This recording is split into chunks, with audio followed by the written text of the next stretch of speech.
I signed my name on what felt like the 100th document, my hand cramping as I watched 14 years of marriage dissolve into legal jargon and asset division. Mrs. Baker, that concludes the proceedings, the lawyer announced, sliding the final papers across the mahogany table. William sat across from me, his brown eyes avoiding mine as he adjusted his tie. Even now, in the wreckage of our relationship, he looked like he'd stepped out of a corporate boardroom.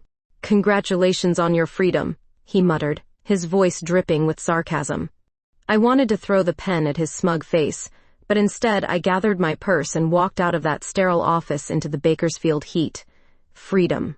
What a joke. William had cleaned out our joint savings before I even knew what hit me. Back in my studio apartment, I stared at the stack of unpaid bills on my kitchenette counter. My interior design business was hemorrhaging clients faster than I could replace them. Word travels fast in small circles, and apparently being labeled the unstable divorcee wasn't great for business referrals. The doorbell rang, startling me from my pity party. Through the peephole, I saw a woman with shoulder-length brunette hair, clutching a portfolio against her chest. "Charlotte Baker? I'm Rebecca Alexander. I'm here about the assistant position." I'd forgotten about the interview. Rebecca was the 5th candidate this week, and frankly, I was running out of hope and money to pay anyone decent. She stepped inside, and I immediately noticed her blue eyes scanning my cramped space with genuine interest rather than judgment. Most people took one look at my downgrade living situation and made polite excuses. "Tell me why you want this job," I said, gesturing for her to sit on my second-hand couch. Rebecca leaned forward, her hands clasped. "Because I've been following your work for 3 years. The Henderson house renovation, the way you transformed that Victorian disaster into something livable but authentic, that was art." Heat crept up my neck. No one had complimented my work in months. "The pay isn't great," I warned. "I'm not in it for the money." Something about the way she said it made me study her face more carefully. Rebecca had an intensity behind those blue eyes that made me fidget in my chair. "When can you start?" "Now, if you need me to." I needed someone desperately, but Rebecca's eagerness felt almost too good to be true. Still, beggars can't be choosers, and I was definitely begging. "Welcome aboard," I said, extending my hand. When she shook it, her fingers lingered just a moment longer than necessary. I pulled away quickly, chalking it up to my imagination. 3 days later, Rebecca had already reorganized my disaster of a filing system and scheduled 2 potential client meetings. She worked late without being asked, bringing coffee that was somehow always exactly how I liked it. "You're a lifesaver," I told her as she handed me my evening caffeine fix. "Just doing my job," she replied, but her smile suggested otherwise. There was something about Rebecca that made my apartment feel less lonely, made the bills seem less insurmountable. I caught myself looking forward to her arrival each morning, which should have been my first warning sign. But I was too busy trying to rebuild my life to recognize what was happening. Too focused on proving William wrong to notice that my new assistant was looking at me like I was more than just her boss. The Matthews were the worst kind of clients, rich, demanding, and convinced their money could buy taste. Mrs. Matthews stood in their gaudy living room, pointing at my carefully curated fabric samples with a manicured finger. "I don't like any of these. They're too subtle. I want something that screams luxury." I felt my professional smile cracking. This project could save my business, but dealing with her pretentious attitude was killing me slowly. "Perhaps we could explore some bolder options," I suggested through gritted teeth. Rebecca stepped forward smoothly. "Mrs. Matthews, what Charlotte is proposing will create the perfect backdrop for your art collection. Subtle elegance allows your beautiful pieces to be the stars." I watched in amazement as Mrs. Matthews' expression softened. Rebecca had somehow turned my boring choices into sophisticated strategy. "Well, when you put it that way," Mrs. Matthews said, nodding approvingly. After they signed the contract, I turned to Rebecca in the parking lot. "How did you do that?" She shrugged, tucking a strand of brown hair behind her ear. "I just listened to what she really wanted. Validation." We celebrated with cheap Chinese takeout in my apartment that night. Rebecca sat cross-legged on my floor, pointing chopsticks at color swatches scattered around us. "The Hendersons want something warmer for their master bedroom," she said, reading from her notes. "More personal, right?" "What makes a bedroom feel intimate?" I asked, then immediately regretted the question when Rebecca's blue eyes met mine. "Trust," she said quietly. feeling safe enough to be vulnerable. The air between us shifted. I busied myself organizing fabric samples, suddenly hyper-aware of how close she was sitting. "Tell me about your divorce," Rebecca said, her voice casual but her gaze intense. "Not much to tell. William wanted a trophy wife. I wanted a partner." I laughed bitterly. Turns out we were both disappointed. His loss? The way she said it made my stomach flutter. I blamed the MSG and the fried rice. Our late nights became routine. Rebecca would show up with coffee and stay until we'd exhausted every design possibility. She had opinions about everything, and surprisingly, they were always good ones. "You should use more blues," she said one evening, spreading paint samples across my coffee table. "Blues? They bring out your eyes." I looked up, startled by the compliment, and found Rebecca studying my face with an expression I couldn't quite read. "I mean, for the Johnson project," she added quickly. But the damage was done. That flutter in my stomach was back, stronger now. The Palmer consultation was our biggest potential client yet. Rebecca insisted on driving, her fingers drumming nervously on the steering wheel as we pulled into their circular driveway. "You've got this," she said, squeezing my shoulder. Her touch sent warmth radiating down my arm. I told myself it was just friendly encouragement, but my racing pulse suggested otherwise. During the presentation, I caught Rebecca watching me instead of the Palmers. Her blue eyes tracked my movements as I pointed out architectural features, and when I glanced her way, she didn't look away. Mrs. Palmer noticed too. "You two work well together. How long have you been partners?" "Business partners," I corrected quickly, my cheeks burning. But Rebecca just smiled. "Long enough to know we make a good team." After we landed the contract, Rebecca suggested celebrating at Murphy's Bar downtown. The place was dimly lit with sticky floors and questionable music, but it felt perfect. "To new beginnings," Rebecca said, raising her beer bottle. "To surviving the Palmer's color preferences," I replied, clinking our bottles together. We found a corner booth, and Rebecca slid in next to me instead of across. Her thigh pressed against mine, and I didn't move away. "Charlotte, can I ask you something personal?" "Shoot. Are you happy? I mean, really happy?" The question caught me off guard. I studied her face in the dim light, noticing how her blue eyes seemed to hold secrets. "I'm working on it," I admitted. "What about you? Any regrets about joining my disaster of a business?" Rebecca's hand found mine on the table. "None whatsoever." Her thumb traced small circles on my knuckles, and I felt something shift inside my chest. This wasn't just friendship anymore. Maybe it never was. When she leaned closer, I smelled her perfume, something light and floral that made me want to breathe deeper. Her lips were so close I could feel her breath on my skin. "Rebecca," I whispered, not sure if it was a warning or an invitation. The Design Expo invitation sat on my desk for 3 days before Rebecca mentioned it. "We should go together," she said, leaning over my shoulder to read the details. Her proximity made me dizzy. "It's in Los Angeles. That's a 2-hour drive. Perfect excuse for a road trip." Her blue eyes sparkled with mischief. "Unless you're afraid to be stuck in a car with me." "Don't be ridiculous," I said, but my pulse quickened at the thought. Saturday morning, Rebecca picked me up in her Honda, windows down and music playing. She wore a sundress that showed off her tanned shoulders, and I had to concentrate on buckling my seatbelt. "You look nervous," she observed. "I don't get out much anymore." "William didn't like you having fun?" Her directness always surprised me. "William didn't like much about me, period." Rebecca's jaw tightened. "Then he was an idiot." The expo was overwhelming, vendors hawking everything from Italian marble to smart home technology. Rebecca stayed close, her hand occasionally finding the small of my back as we navigated crowds. At the sustainable materials booth, a pushy salesman cornered me. "Little lady, you need products that'll make your clients take you seriously," he said, ignoring my credentials hanging around my neck. Rebecca appeared beside me like a guardian angel. "Actually, Charlotte's award-winning designs speak for themselves. Maybe you should focus on learning her qualifications instead of making assumptions." The man's face reddened as Rebecca stared him down with icy politeness. I'd never had anyone defend me like that. "Thank you," I whispered as we walked away. "Jerks like that make me sick," Rebecca said, her protective energy still crackling.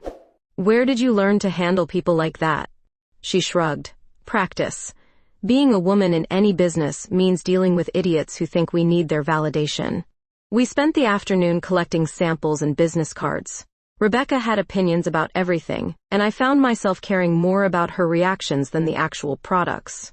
This would be perfect for the Henderson project, she said, running her fingers over a textured wallpaper sample. Watching her hands move made my mouth dry. I needed air. The hotel bar overlooked downtown LA, city lights twinkling like scattered diamonds. Rebecca insisted on celebrating our successful day, ordering wine despite my protests about driving home. We're staying overnight, she announced. I booked us rooms. Rooms. Plural. Of course. But something in her expression suggested she'd considered other arrangements. The wine loosened both our tongues. We talked about everything except the elephant in room, the tension that had been building for weeks. Tell me about your family, I said. Not much to tell. Parents died in a car accident when I was 22. No siblings. Rebecca swirled her wine, suddenly subdued. I'm sorry. It was a long time ago. Made me realize life's too short to waste on the wrong people. Her eyes met mine across the table. What about you? Any family worth mentioning? Just me. My parents wrote me off when I married William, said I was making a mistake. I laughed bitterly. Turns out they were right. Their loss, Rebecca said firmly. Someone as talented and beautiful as you deserves better. Beautiful. She'd called me beautiful.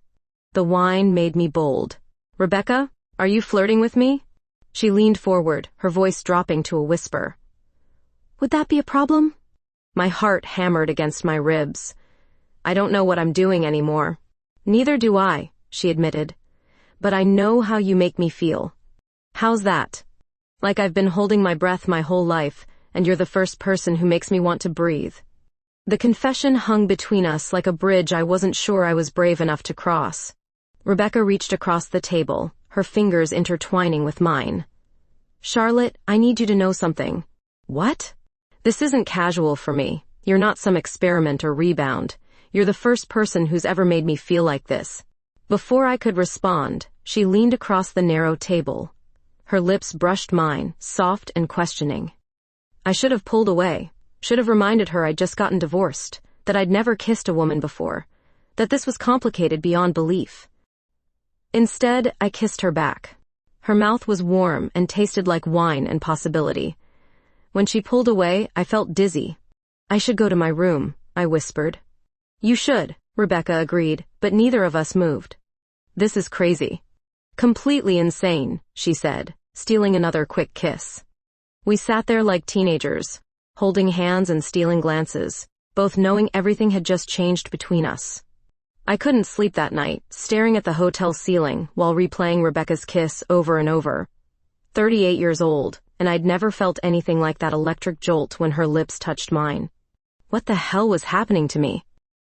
Back in Bakersfield, I threw myself into work, avoiding Rebecca's knowing glances. She didn't push, but I caught her watching me with those patient blue eyes that seemed to see right through my defenses.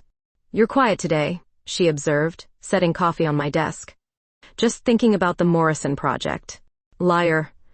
Her voice was gentle but firm. Charlotte, we need to talk about what happened. Nothing happened. The words sounded hollow even to me. Rebecca sat on the edge of my desk. So, you're going to pretend that kiss meant nothing? I'm going to pretend I'm not completely losing my mind. I stood up, needing distance. I was married to a man for 14 years, Rebecca. I don't know what I'm doing. Maybe that's the point. Maybe for the first time you're not doing what's expected. Her words hit too close to home. I'd spent my entire adult life following someone else's script. College because my parents expected it. Marriage to William because it looked right on paper. Even my career choices had been safe, predictable. I need time to think, I said. Take all the time you need. I'm not going anywhere. But Rebecca's patience only made things worse. She continued being the perfect assistant, anticipating my needs, making my life easier in 100 small ways, and every kindness felt like another thread pulling me towards something I wasn't sure I was ready for. The Henderson consultation went smoothly, thanks to Rebecca's preparation. As we discussed bedroom layouts with the couple, I found myself hyper-aware of every word Rebecca spoke about intimacy and personal space. Bedrooms should reflect the people who share them, Rebecca explained, her eyes finding mine across the room.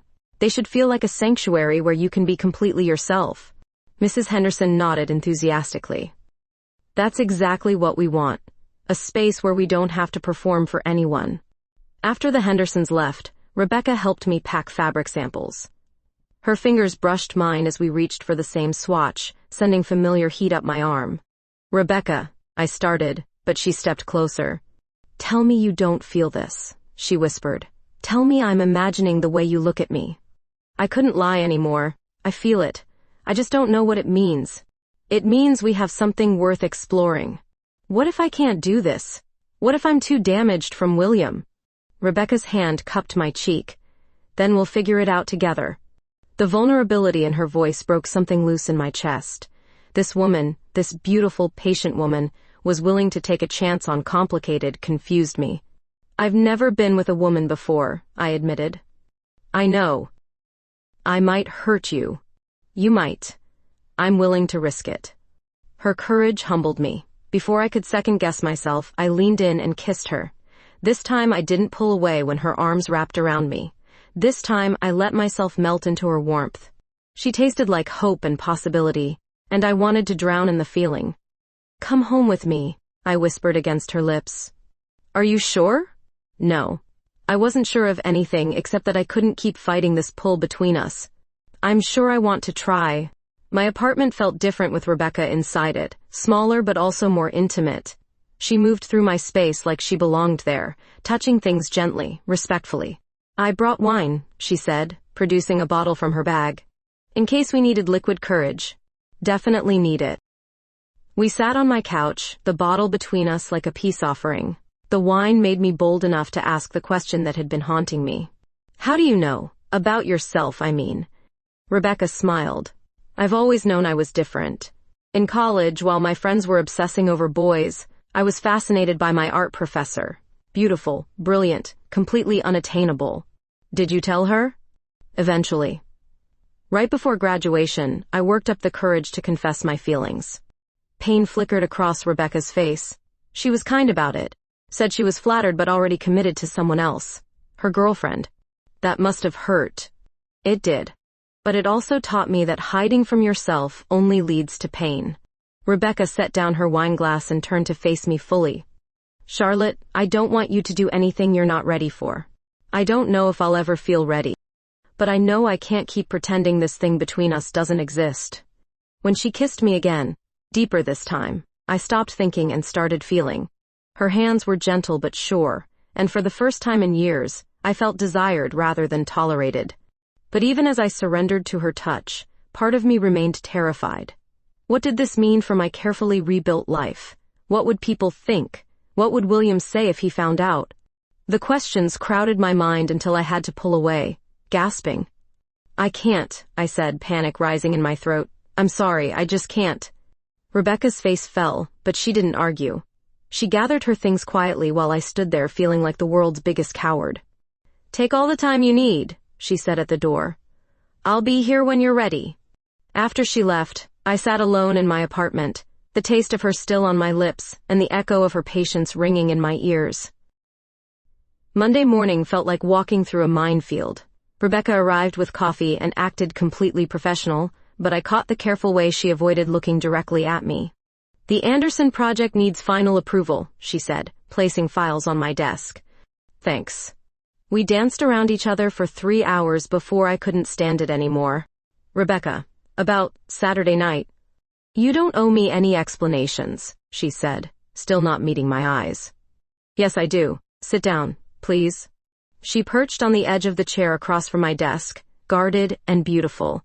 I'm scared, I admitted. Not of you. Of myself. Of what this means. What do you think it means? That everything I thought I knew about myself might be wrong. Rebecca leaned forward. Or maybe everything you thought you knew was just what other people told you to believe. Her words hit like a punch to the gut. Had I ever really chosen anything for myself? Tell me about college, I said suddenly. About the woman you mentioned. Rebecca's expression softened. Her name was Dr. Sarah Chen, art history professor. She had this way of talking about Renaissance paintings that made them come alive. You fell hard. Completely. I'd never felt anything like that before. I thought I was losing my mind. The parallel wasn't lost on me. What happened? Rebecca stood up, moving to the window. Sarah ran this summer program in Italy. Art appreciation through hiking. We'd trek to remote monasteries and study frescoes in places tourists never saw. Sounds incredible. It was. 10 students, 2 weeks in Tuscany. I signed up hoping to spend time near her, but I had no idea what I was getting into physically. Rebecca's voice warmed with the memory. The second day, we were climbing to this medieval monastery when I slipped on loose rocks. Twisted my ankle badly. Sarah could have sent me back to base camp, but instead she stayed with me while the others continued. Just the two of you? For 6 hours. She helped me navigate the difficult terrain, never once making me feel like a burden. We talked about everything. Art, life, dreams. I felt like she really saw me, you know? I did know. That's exactly how Rebecca made me feel. That night in the hostel, she checked on my ankle. Her hands were so gentle, so careful. I looked up at her and just knew I was in love. Did you tell her then? I chickened out. Spent the rest of the trip planning what I'd say, how I'd confess my feelings. Rebecca's voice grew quieter. The last night, we were looking at stars from the monastery courtyard. Just the two of us again. Perfect romantic setting. I thought so. I finally worked up the courage to tell her how I felt. Rebecca turned from the window, pain flickering across her face. She was so kind about it. Said she was touched but that she was committed to someone else. Another professor? Her girlfriend of 3 years, Lisa. They'd been planning to move in together after Sarah's sabbatical ended. My heart ached for young Rebecca, vulnerable and brave enough to put herself out there. I felt like such an idiot, Rebecca continued. Here I'd been building this fantasy while she was just being a good teacher. It wasn't a fantasy if the connection was real. Maybe. But it taught me something important. What? Rebecca moved closer to my desk. That hiding your feelings doesn't protect anyone. It just wastes time. The implication hung between us like a challenge. I'm not hiding, I said. Aren't you? Charlotte, when was the last time you did something just because you wanted to? Not because it was expected or safe or proper. I couldn't answer because I couldn't remember. My entire adult life had been about meeting other people's expectations. I want to try, I said quietly. With you.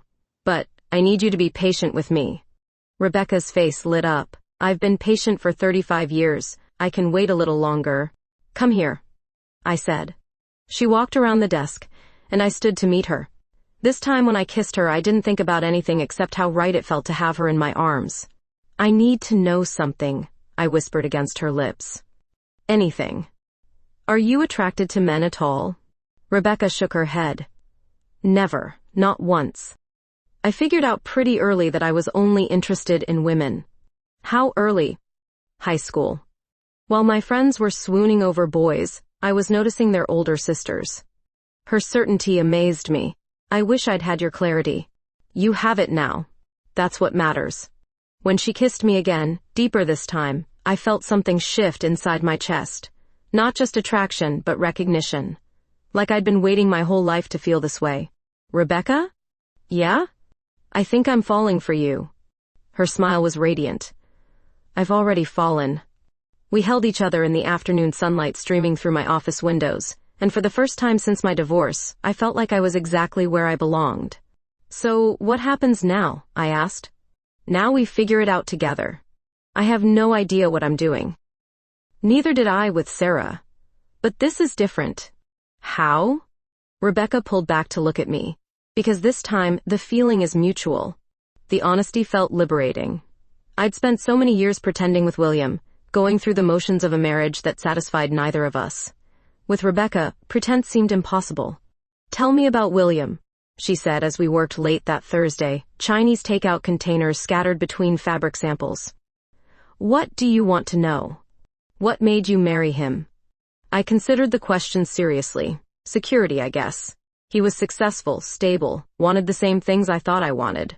White picket fence, 2 kids, country club membership. But you never had kids.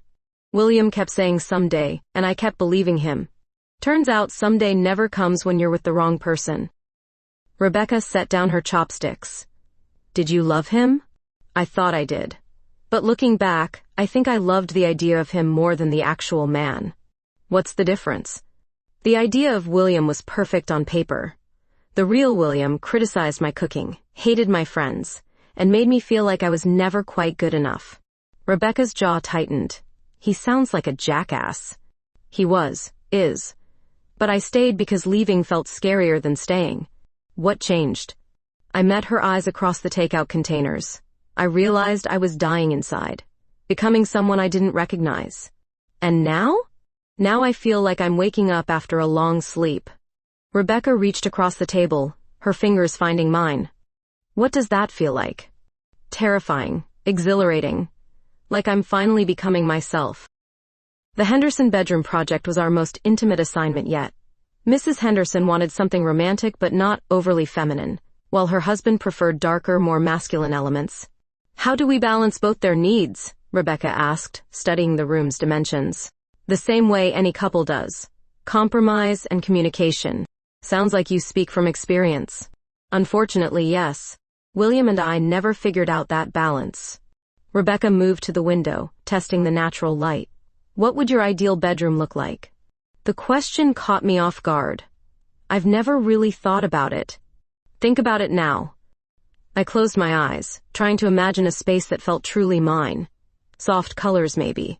Blues and whites. A big bed with lots of pillows. Windows that let in morning light. Sounds peaceful. What about you? What would you want? Rebecca turned from the window, her blue eyes intense. I'd want to share it with someone I loved. Someone who made me feel safe enough to be completely myself. The air between us shifted, charged with possibility. Rebecca, I started, but she was already moving toward me. Charlotte, I need to tell you something. What? I've been thinking about what you said, about not knowing what you're doing. Yeah? I don't need you to have all the answers. I just need you to be honest with me. I'm trying to be.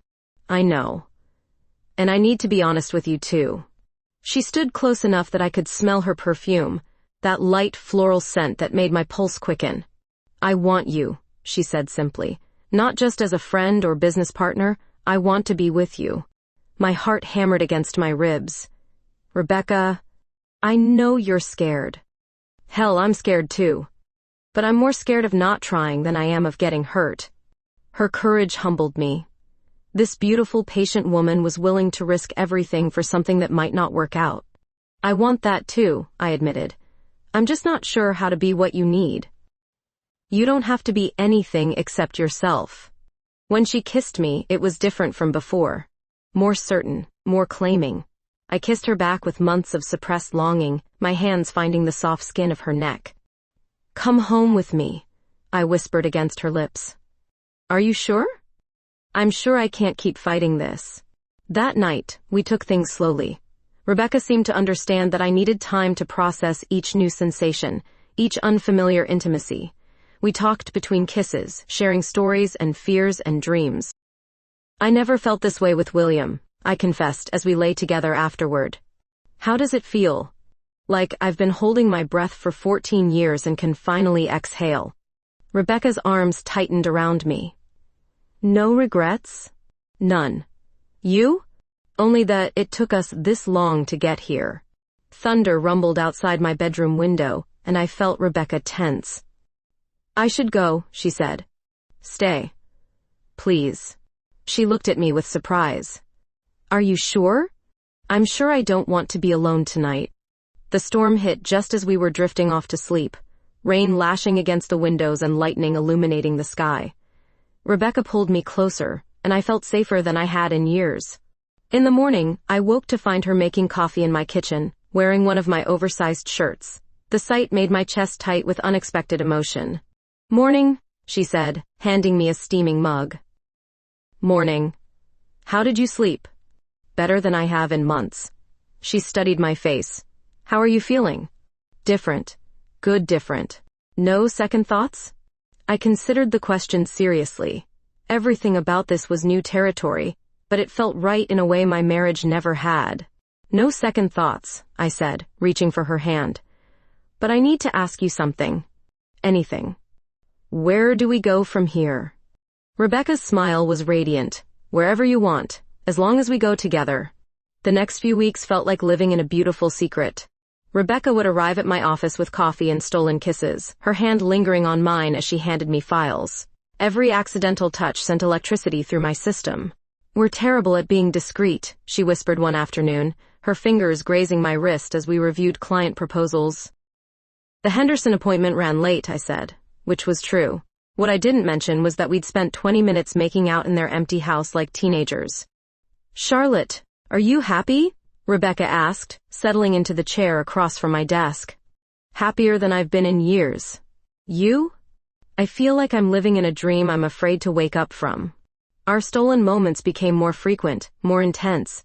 A quick kiss in the supply closet when no one was around. Her hand on my thigh during client meetings. The constant awareness of her presence that made concentration nearly impossible. The Palmer project required a weekend trip to San Francisco for tile selection. Rebecca booked us a room at a boutique hotel near Union Square, and I didn't question the singular nature of that reservation. One bed, she said, setting her bag down in the elegantly appointed room. Problem? Only if you think it is. I pulled her against me, marveling at how natural it felt to hold her. No problems here. We made love that night with the city lights twinkling outside our window, and I understood finally what I'd been missing all those years with William. This wasn't just physical attraction, though that was certainly part of it. This was connection, vulnerability, the feeling of being seen and accepted completely. I love you, I whispered against her skin as we lay tangled together afterward. Rebecca went still. Say that again. I love you. Her kiss was answer enough, but she whispered it back anyway. I love you too. The weekend felt like a honeymoon, exploring the city hand in hand, sharing meals and conversations and lazy mornings in bed. For 48 hours we could be completely ourselves without fear of judgment or discovery. I wish we could stay here forever, I said as we packed to leave. We'll have other weekends, other trips. Will we? What happens when people back home start asking questions? Rebecca's face grew serious. What kind of questions? About why I'm suddenly so happy. About who I'm spending time with. About why I'm not dating men. Are you worried about what people will think? I considered the question honestly, yes, but not as worried as I thought I'd be. Back in Bakersfield, our secret relationship intensified.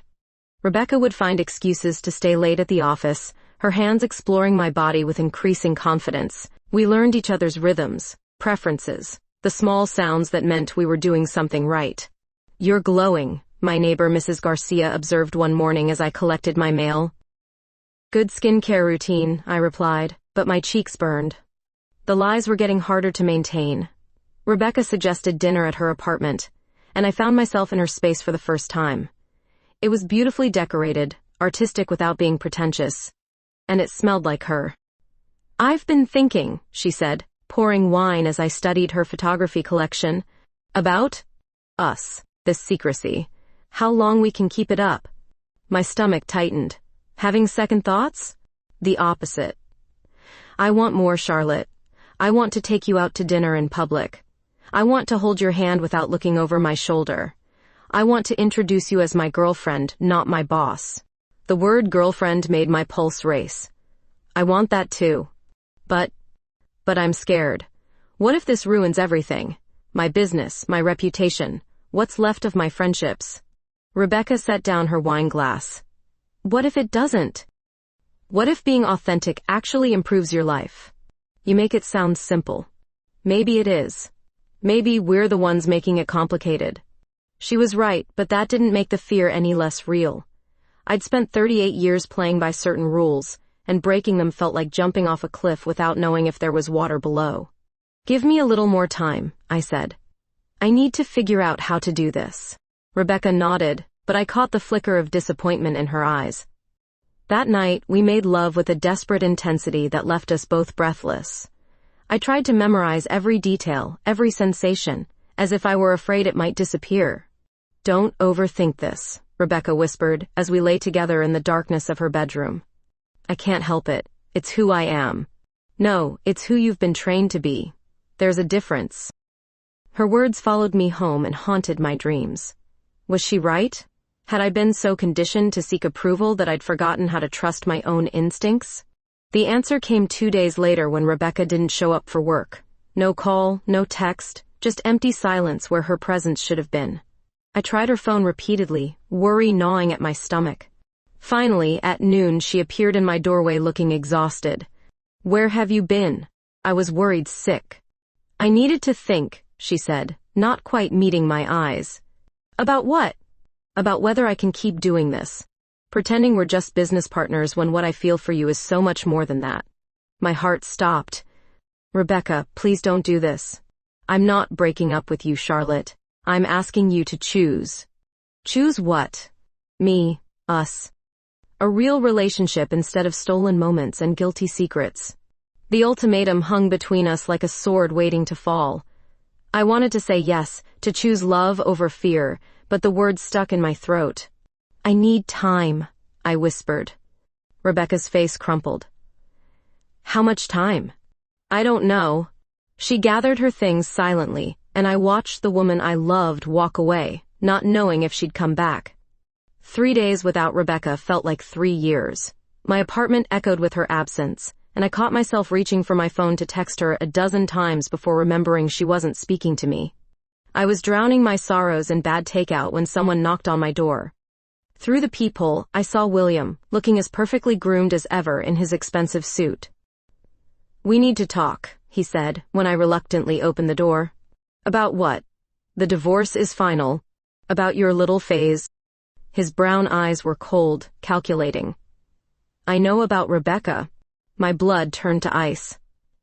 I don't know what you mean. Please, I had you followed. The hotel in San Francisco, all those cozy dinners, very illuminating photographs. He pushed past me into my apartment, his presence contaminating the space where Rebecca and I had been happy.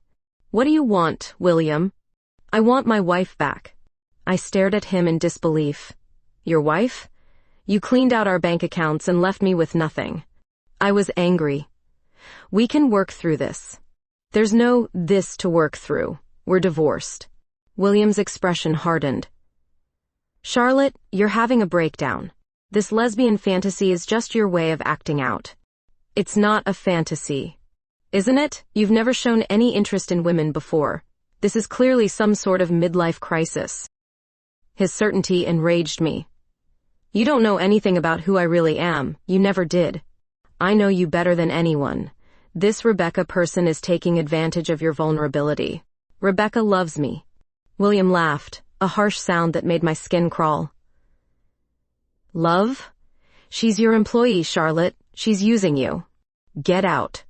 I'm trying to help you, before you destroy what's left of your reputation. My reputation? William pulled out his phone, showing me photos of Rebecca and me holding hands outside the San Francisco hotel. One phone call to the right people, and everyone in Bakersfield will know about your little experiment. Is that what you want? The threat hit like a physical blow. In a small town like Bakersfield, scandal traveled fast, and my business was already fragile. What do you want? I asked again, hating how small my voice sounded. Come home.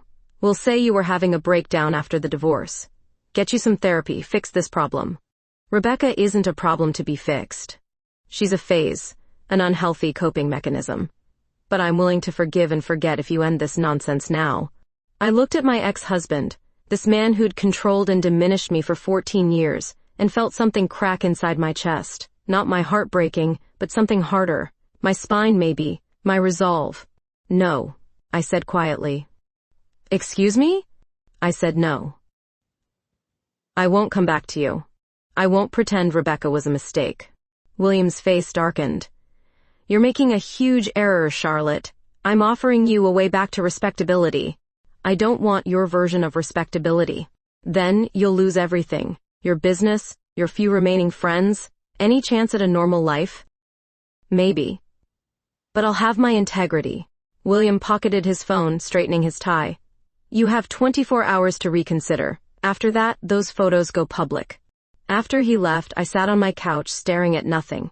William was right about one thing: small-town scandal could destroy my business, but the thought of crawling back to him, of pretending Rebecca had meant nothing, made me physically ill. I called Rebecca at midnight. She answered on the first ring like she'd been waiting. "Charlotte? William knows. About us. He has photos." Silence stretched between us before she spoke. "What does he want?" "Me back. He's threatening to expose us if I don't comply." "And what do you want to do?"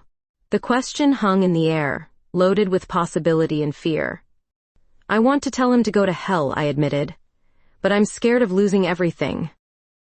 "You won't lose me," Rebecca said quietly. "You left. I needed space to think, to figure out if I could handle loving someone who was ashamed of me." Her honesty cut deep. "I'm not ashamed of you. Aren't you? When was the last time we were together in public without you looking over your shoulder?" I couldn't answer because she was right. "Charlotte, I love you. More than I've ever loved anyone. But I can't be your dirty secret forever." "I know. I know, and I'm sorry." "Don't apologize. Just decide what you want." After we hung up, I walked through my apartment touching things Rebecca had touched. The coffee mug she'd used that morning, the pillow that still smelled like her perfume, the fabric samples we'd sorted together, dreaming of beautiful spaces for other people while we hid our own beauty in shadows. By dawn, I knew what I had to do.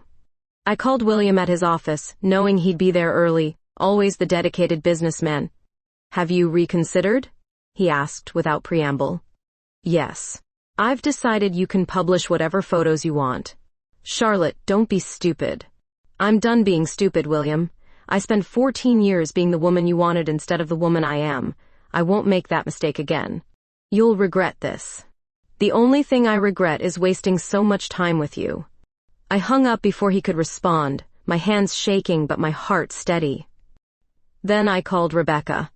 "I choose you," I said when she answered. "I choose us." William made good on his threat within hours. By afternoon, half of Bakersfield had seen the photos on social media, complete with his commentary about my breakdown and predatory assistant. My phone buzzed with messages ranging from supportive to scandalized. But I was done hiding.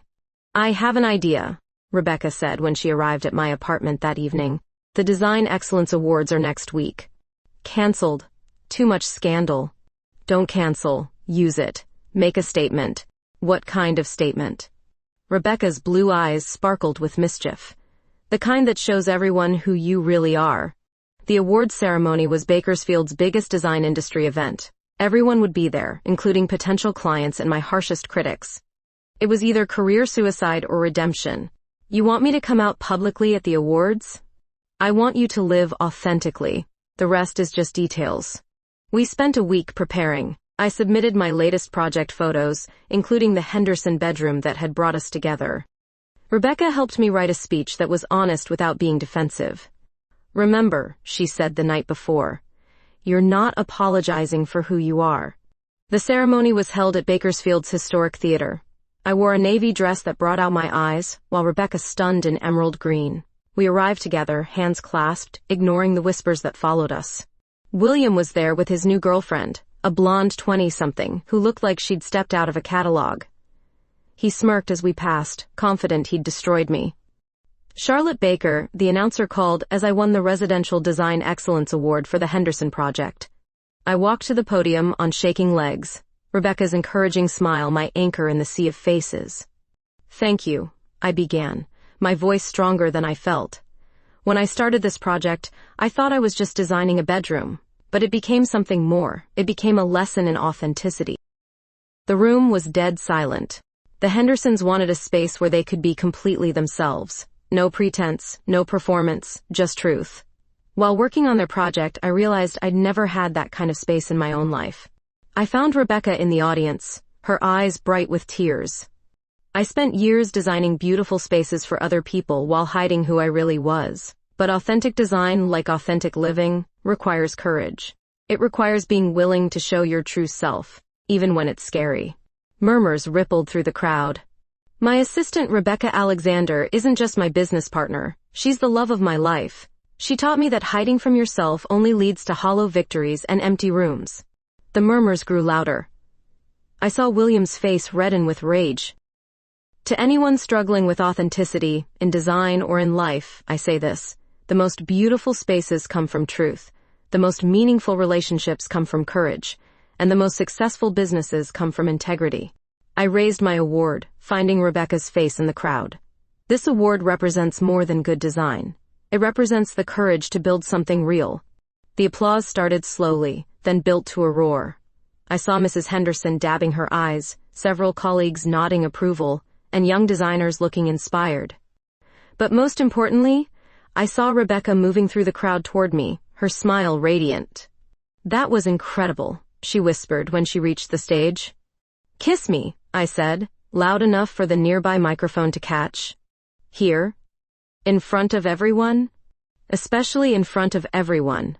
Rebecca cupped my face in her hands and kissed me deeply, thoroughly, in front of 300 people.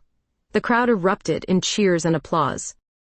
Later, at the after-party, clients old and new approached me.